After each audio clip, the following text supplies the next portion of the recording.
Good morning everyone केमन आछो आशा करी सबाई सुस्थ आछो भालो आछो आमरा खूब खूब भालो आछि तुम्हादेर सबाइके जानाई नतुन एकटा ब्लगेर साथे अनेक अनेक वेलकाम और अनेक अनेक भालोबासा।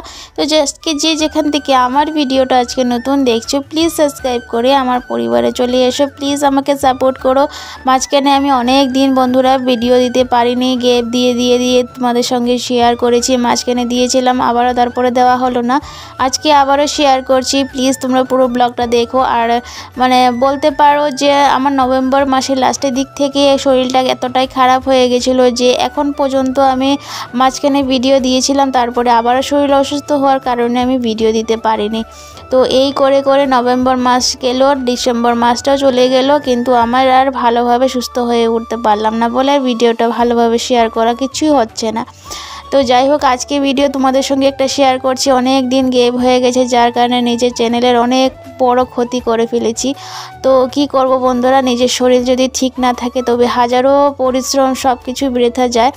তো তেমনটা অবস্থা কারণ এত কষ্ট করে এতটা মানে দিন রাত্র এক করে নিজের চ্যানেলটাকে দাঁড়া করিয়েছিলাম মনিটাইজার করিয়েছিলাম পেমেন্ট পেয়েছি সব কিছু ঠিকঠাক চলছিল মানে শরীরে এতটাই মানে খারাপ হয়ে গেছিলো যে আর মানে ধৈর্য শক্তি সেই মনটা ছিল না যে একটা ভিডিও বানাবো আর এডিটিং করব তোমাদের সঙ্গে শেয়ার করব।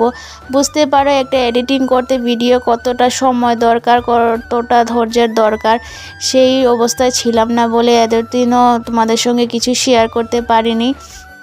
তো মাঝখানে তাও একটু ভালো লাগছিল বলে 2 দিন আবার তোমাদের সঙ্গে শেয়ার করলাম আবারও তারপরে পারলাম না। আর বলতে পারো একা সংসারে সব কিছু দায়িত্ব পালন করে সংসারে সব কিছু মানে একা সব কিছু ম্যানেজ করতে গিয়ে নিজের আর পরিচয়টা বলতে পারো ভুলে গিয়েছিলাম। তো যাই হোক আজকে আবার শেয়ার করছি বন্ধুরা সকাল থেকে ব্লগটা শুরু করেছি সকালবেলা দেখতেই পাচ্ছ ঘুম থেকে উঠেই বাসি কাজকর্ম সব কিছু কমপ্লিট করে স্নান টান করে এসে পুজো দিলাম পুজো দিয়ে এসে এখন রান্নাঘরে রান্নাটা বসাচ্ছি। আর আজকে আমার বর গেছে বাইরে কাজে তো তার জন্য ছেলেকে স্কুলে নিয়ে যেতে হবে বলে একাই সব কিছু করতে হবে। তো তার জন্য সকাল সকাল ঘুম থেকে উঠলাম উঠেই মানে ছেলে ঘুম থেকে ওঠার আগে সব বাসি কাজকর্ম করে স্নান টান করে আসলাম কারণ ও ঘুমে না থাকলে স্নানটা করতে পারবো না বলে ভাবলাম না সকালে জলদি ওঠাটাই দরকার।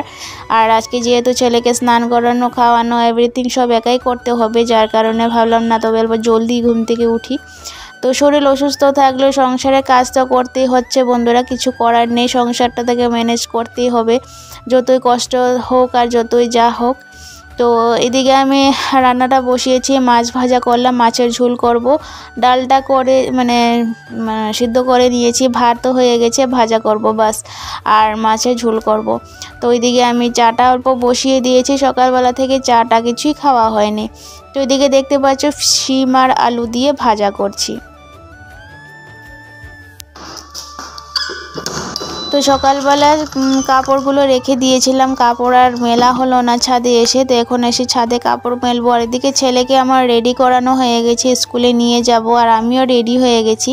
তো তার আগে ভাবলাম যে অল্প হাতে সময় আছে কাপড়গুলো মেলে দিই কারণ এখন না ঠান্ডা দিনের বেলা কাপড় যদি জলদি না ধোয়া হয় শুকাতে চায় না আর একটু ভারী কাপড় হলে তো বলতে পারো শুকায়ই না। তো আমাদের ছাদে বেশ রৌদ্র তো সকাল থেকে বিকেল অবধি থাকে তো তার জন্য শুকিয়ে যায় কিন্তু অল্প জলদি দিলে ভালো হয় মানে। তো তার জন্য ভাবলাম যে স্কুলে দেওয়ার আগে কাপড়গুলো মেলে দিয়ে যায়। আর দিকে ছেলে সম্পূর্ণ রেডি করে ছেলেকে খাওয়া দাওয়া করিয়ে ছেলেকে স্কুলে দিয়ে আসলাম।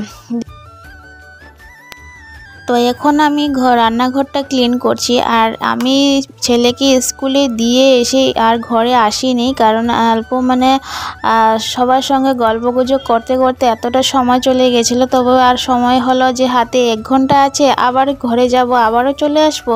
তো সেই করে করে আর ঘরে আর আসলাম না একবারে গল্পগুজব করে ছেলেকে একসাথে নিয়ে বাড়িতে আসলাম। এসে এখন দেখতে পারছো যে ঘরের মানে বাকি সব কিছু কাজ মানে আমি ফেলে রেখে রেখে দিয়েছিলাম।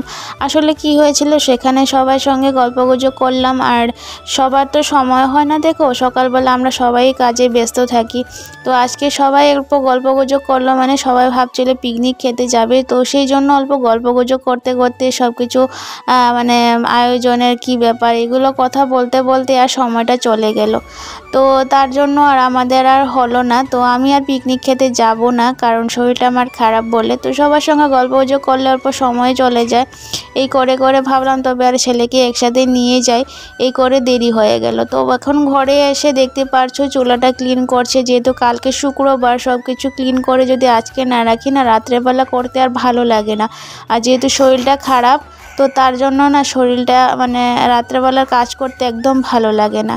তো তার জন্য এখন সব কিছু ক্লিন টিন করবো, করে তারপর ছেলেকে খাওয়াবো, খাওয়ানোর পর ওকে খাওয়ানোর পর আমি অল্প খাবো, কারণ সকালবেলা আমি শুধু চা খেয়েছিলাম আর কিছুই খাওয়া হয়নি। আর গ্যাসের চুলাটা ক্লিন করে রেখে দিয়েছি, কারণ আমার রাত্রেবেলার জন্য একসাথে রান্না করে নিয়েছি, শুধু ভাতটা করব। তো গ্যাসের চুলাটা ক্লিন করে রেখে দিলে না রাত্রেবেলা জাস্ট অল্প মোছামুছি করলে হয়ে যায়। ভালোভাবে যদি প্রত্যেক সপ্তাহে ভালোভাবে ক্লিন না করি না, সেটা একটা মনের মধ্যে কেন জানি না একটা মানে কেমন একটা ভাব চলে এসেছে আজকে ভালোভাবে ক্লিন করলাম না বলে। তো যাই হোক, এদিকে আমি গ্যাসের চুলাটা ক্লিন করে নিয়েছি। আর আমি গ্যাসের চুলা তোমরা সবসময় জানো, আমার আগে ভিডিও তোমরা হয়তো দেখতে পেয়েছো, আমি গ্যাসের চুলাটাকে অল্প ভিম বার দিয়ে অল্প মানে মেজে নিই। তারপরে আমি যেহেতু গ্লাস বার্নার, সেই জন্য আমি পরে কাপড়ের মধ্যে কলগেট দিয়ে সেটাকে সুন্দরভাবে মুছে নিই, যাতে সেটা আবার চকচকে আগের মতন নতুনভাবে মানে হয়ে যায়। তো তার জন্য সবসময় আমি তেমনটাই করি। আর তোমরা সবসময় গ্লাস বার্নার থাকলে কলগেট দিয়ে মুছে দেখো, দারুণ একটা তোমরা ফল পাবে, খুব সুন্দর হয়ে যায়। আর যেমনটা কিনতে পাওয়া যায় তেমনটাই আবার কিন্তু চকচকা হয়ে যায়। তো যাই হোক, আমি গ্যাসের চুলাটা ক্লিন করে আমার এদিকে কৌটোগুলোকে মুছে নিচ্ছি। আর যতই অসুস্থ থাকে বন্ধুরা, কিন্তু সংসারের দায়িত্ব তো আর এড়িয়ে যেতে পারি না, সেগুলো করতেই হয়। কিন্তু কি বলবো বলো, যে মানে সংসারের চিন্তা করতে গিয়ে নিজের যে একটা মানে নিজের যে একটা এত বড় পরিবার মানে গড়ে তুলেছি, সেটার কথা কিন্তু সত্যি মনে থাকলেও মানে বলে না যে সব দিকে ম্যানেজ করা সম্ভব হয় না, কিন্তু হ্যাঁ ইচ্ছে করলে সব কিছু করা যায়। কিন্তু আমার শরীরটা এতটাই খারাপ ছিল যে আমি মানে ইচ্ছে থাকলেও আমার করতে মানে পারছিলাম না। তো যাই হোক, অনেক দিন ক্ষতি করে ফেলেছি, প্লিজ তোমরা আমাকে সাপোর্ট করো, প্লিজ আমাকে হেল্প করো, যাতে আমি আবারও চ্যানেলটাকে মানে দাঁড়া করিয়ে নিতে পারি। কারণ আমার নিজের ভুলে বা নিজের মানে কষ্টের জন্যই বলতে পারো আমার নিজের চ্যানেলটাকে অনেক ক্ষতি করে ফেলেছি। তো প্লিজ তোমরা আমাকে সাপোর্ট করো, সবসময় পাশে থেকো। আর প্লিজ চ্যানেলটাকে একটা করে লাইক করে দিও, কমেন্ট করে অবশ্য জানিও। আর যদি নতুন হয়ে থাকো সাবস্ক্রাইব করে আমার পাশে থেকো। আর তোমাদের সঙ্গে এতখানি আজকে ভিডিওটা শেয়ার করছি। চলো আজকের মতন টাটা, বাই বাই। সব ভালো থেকো, সুস্থ থেকো, কালকে নতুন ব্লগের সাথে অবশ্যই দেখা করছি। তো আজকের মতন টাটা, বাই বাই।